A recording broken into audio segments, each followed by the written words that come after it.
Pemerintah akan mengaudit perusahaan minyak kelapa sawit di seluruh Indonesia pada Juni mendatang. Menko Marinvest Luhut Panjaitan yang kini menjabat koordinator dan pengawas minyak goreng menemukan 300 hingga 500 ribu hektar kebun sawit di Indonesia.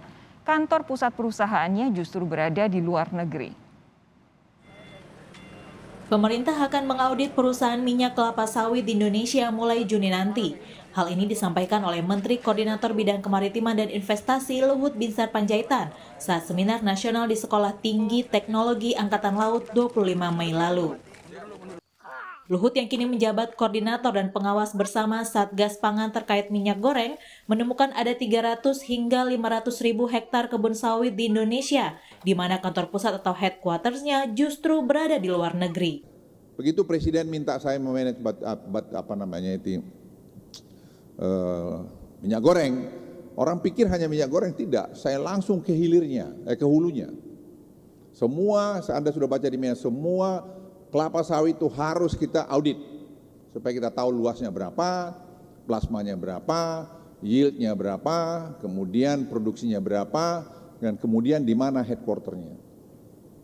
Saya lapor Presiden, Pak, headquarternya harus semua pindah di sini. Bayangkan dia punya 300-600 ribu hektar, headquarternya di luar negeri, dia bayar pajak di luar negeri. Not gonna happen. You have to move your own headquarters to Indonesia. Sementara itu, Gabungan Pengusaha Kelapa Sawit Indonesia atau GAPKI menyebut pengusaha di sektor kelapa sawit mengaku bisa tersenyum kembali karena saat larangan ekspor dicabut, maka perdagangan minyak kelapa sawit dan turunannya bergerak positif kembali.